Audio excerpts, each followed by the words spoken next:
Hello, my name is Paul Thomas Everett Cusick. I'm an engineer by education.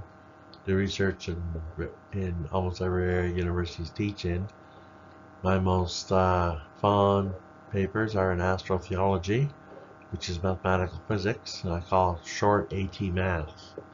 This is a brief talk. It's only about 10 minutes long. It's only 2 slides, 3 counting this one. And I will explain just some of the most important points about astrotheology math, but summarizes a lot of it up. It took a long time to come up with all the ideas, work it all out, but I'll share them in this talk. So here we have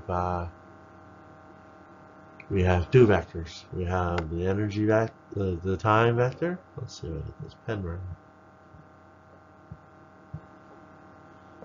We have the time vector and the energy vector, and when the angle between them is 60 degrees, you end up with the third vector that's growing, which is the space vector. So it's perpendicular to both the space of the energy and the time. So we have the cross product. That's the cross product, the cross between energy and time, which is equal to the magnitude times energy times the magnitude times time times the sine of 60 degrees. If we let space equal to time, energy is equal to 1 over the sine of 60 degrees. Energy is also equal to 1 over t, we know. So t is equal to the sine of 60 degrees, which is 0.866. If we take the golden mean parabola, which is just the where the fraction equals the multiple, it's x equals 1 over x minus 1. When we cross multiply these, we end up with x squared minus x minus 1 brought to the other side. When we plug the 0.866 for time, sine of 60 degrees, into the golden mean parabola, we get the energy equals 1 over c squared. So if we take energy times the energy times the 1 over the time is equal to E squared. So E squared is equal to 1 over C squared time squared, which is 1 over C to the 4th. C is the speed of light, which is 3, so 3 to the power 4 would be 9 times 9 is 81. 1 over 81 is an interesting number, 0.1234567 So there's 7 steps of adding 1/7 to each time, times plus 2 for the final step gives you 3. That's the 1 over 81. And we know another important function in astrotheology is mass is equal to the ln of t.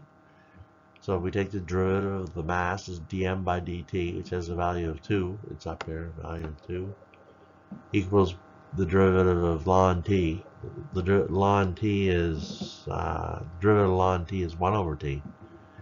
So if we have 2 is equal to 1 over t, t is equal to 1 over 2, t is a half. And that is the min, or t min, where the energy is minimized in the golden mean parabola. It's a parabola that looks something like that. And I hate technology. So we have the golden mean parabola. Root here is 0.618. Root here is minus 0.618, and the minimum is at t equals a half is minus 1.25. So now we take pi and we put it into the golden mean parabola. We get pi squared minus pi minus 1 equals e, which is 57.28 degrees. And that's equal to 1 radian. So we have 60 degrees from our cross product vectors. 60 degrees minus 57.28 degrees is equal to 2.71, 2.72, which is the base e to the power 1, 2.718. So now another factor, if we take, that's the energy value. So we take another number that's interesting is pi minus e. I tried to truncate pi and e by subtracting them, but didn't get anywhere with that. But pi minus e is Young's modulus for the universe. It's 0.4233.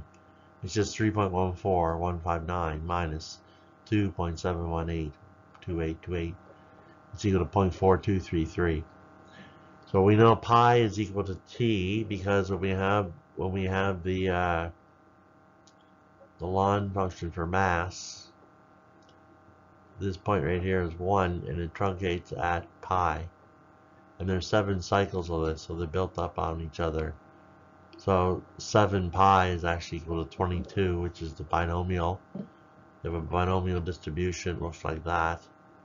And you start out here 2 to the 1 and go all the way up to 2 to the 11th up here. And this one, it's telescopic again to 2 to the 22. That's the 7 pi, 7 cycles. So if we take the time to be right here, this pi, time is pi, and E is the energy, so it's time minus energy, and we know it's equal to e to the 1, and so that reduces to 60 degrees minus 57.28 degrees. 60 degrees is pi by 3, and 57.29 degrees is 1, and they result in t minus e equal to minus 2/3 pi. The 2/3, of course, is g, the gravitational constant. The minus sign means it's contracting, times pi, g pi. So g pi is equal to minus 35.42 degrees, which is equal to minus 0.618 radians. That's the root of the golden mean parabola on the negative side. So if we take the golden mean, it's 1.618 minus 1, we end up with 0.618. And the final thing up here is Pythagoras. We have a squared plus b squared equals c squared.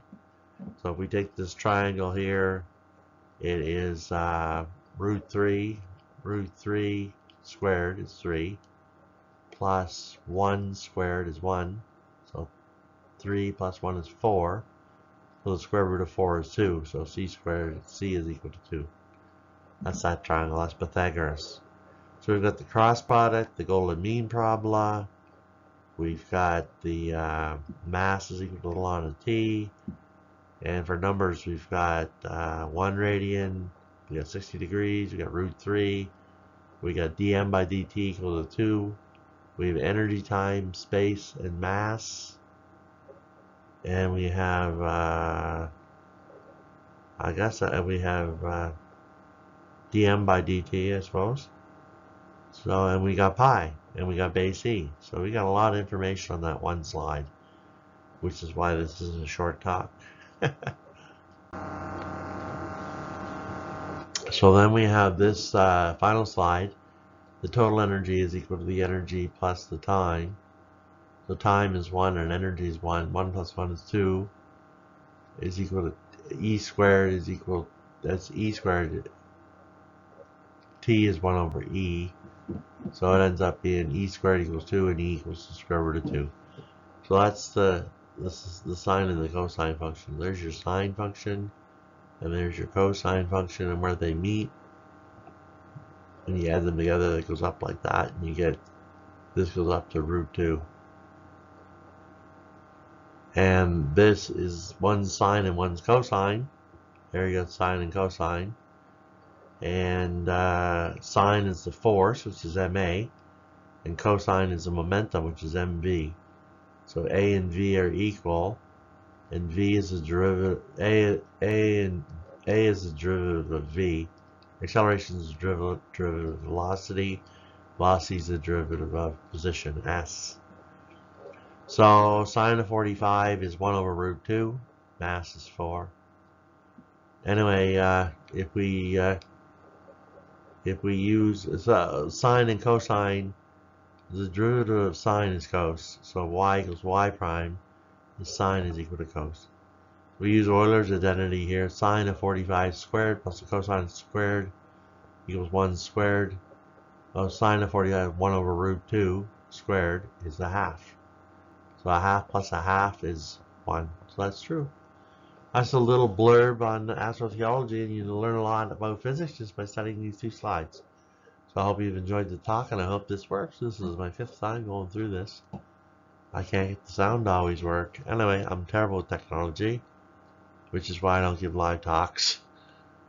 I can't work out technology. So, thank you for listening.